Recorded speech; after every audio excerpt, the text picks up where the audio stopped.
Hey there, it's Bartholomew Perez, engineer, realtor in California, and Florida, author and investor. I can take this one of two ways today, and I'm going to flip a coin on it. The first is going to be I can talk on Elon Musk's biography. The second, I can talk on one of the newest authors in our community for writing, on Rebecca Bruckenstein's book on finding poetry, finding me. So let me do that first. Quick decision making. Heads, tails. Heads. It's gonna be finding poetry, finding me. So, first, before I proceed, thank you for everybody that has been engaged on social platforms. Really, I think that starting discussion, that's really what I want to do. What I presented on LinkedIn was about childhood reflection, how I was shy, I was introverted, still am introverted, but mostly lacked confidence to do anything. And there was really no vision up until I evolved into my late teens and young adulthood. And part of what that was prompted by was reflecting as I read more into my faith and what it means to be best practice. I start thinking about what I've done, where I am, and where I'm going, but really focusing on where I am because I want to be as present as possible. But I know that everything that might and might not have happened in the past contributes to today. So, despite being overwhelmed and stressed, I mean, I'm doing, I'm exceeding my expectations. And at the end of my description, I presented a poll really around education because I think for many of us, education, higher education, is really a leverage to be able to go on to the next level. What does that mean? For most of us, is seeing our parents struggle paycheck to paycheck and not having to struggle paycheck to paycheck. That's transforming. Where minimum wage, I knew that was the case for me for seeing what my parents had to go through, and if there was layoffs with that, it was stressful. So not having to deal with that, not having to worry really about money, not really having to worry about where my next meal or paycheck, or if I'm whether gonna make rent, do I have enough to pump gas, and the decision making between should I pump gas, should I eat, should I take public transit. Those were very much themes in my undergrad as early 30s. Oh, that that is way past behind, but I know that anybody going through their journey now, that might be the case. And part of this is also, hey, you're not alone. We've been through this and learn from us. Learn from us, take away what you can, and apply. Apply accordingly so then that way you can adjust. So from the poll, I asked, do you ever question your undergrad experience? Why? Well, I think for most of us, the student debt is a big part about it. And the return on investment, because it can easily be 3 to 6 years, you're basically in a bubble for that time period. And whether yes, your selection in degree can impact your outcome, and it will impact your outcome. So I think for most of us, and that's why it's split 50-50 between those that voted, uh, yes, I question my undergrad days 50%. Yeah, no, I don't question my undergrad 50%. Again, going back to what was the return on investment? Could I have done something differently? Did I know I could do something differently? And oftentimes it's we were not aware.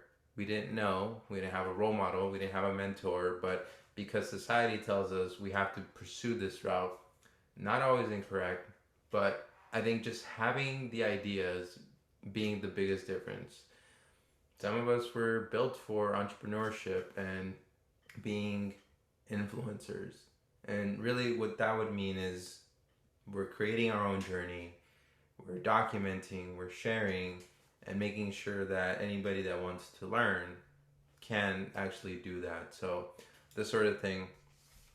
And I was reading through both books, but I marked where and what stood out for this particular discussion in Rebecca Bruckenstein. Little background: Rebecca helped me write my book.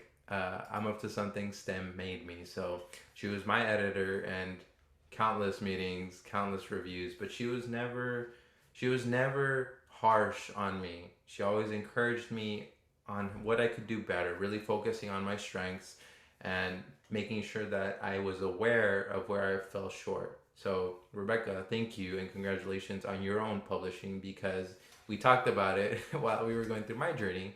Now you were able to do yours. So, this is why I love the fact that I get to do this.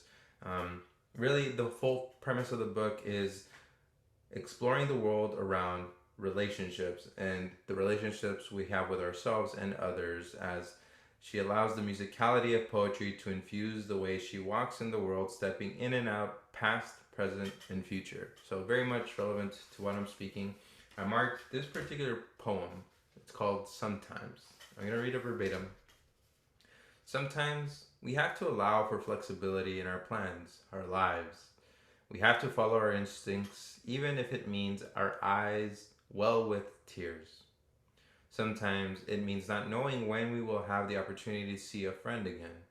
We just have to trust that our paths will cross. Sometimes you know the right thing is the hard thing, the safer thing. Sometimes you have to trust the universe and the people in it. Sometimes first meetings take years to come to fruition. Sometimes the internet fills the void. Sometimes I imagine us meeting, sharing photographs during intermission at a Broadway show. Sometimes I imagine us having drinks in a fancy hotel surrounded by fancy people. We talk and laugh for hours. Sometimes I stare out the window on a rainy day, knowing I made the right call, but saddened that I had to do so. Deep. Very deep. Um, Sometimes. And the different outcomes from the decisions we make. Very relevant in all domains. And sometimes I defer my decisions to flipping a coin because I want to do both. I'm split down the middle, and hey, what better way than just leave it to chance? Leave it to the universe to tell me, okay, this is going to be the moment of Broadway. Brought to you by a 25-cent coin. Thank you, Rebecca, for putting your thoughts into words and publishing it out for the rest of us to be able to reflect, learn, and also share with the rest of the world. Sometimes I think there's not enough time, but I try to do what I can to be present and live with as little regret as possible, because I'd rather find out than wonder what could have happened had I made the move or just backed away. Never do I regret my decisions. So thank you for listening, Bartholomew Perez. If you do decide you want to read more on Finding Poetry, Finding Me by Rebecca Bruckenstein, you can find her on Amazon. I'll leave the link to the description in the description. I'll leave the link in the description that will take you to her Amazon. Otherwise, remain well, remain healthy, and to be continued.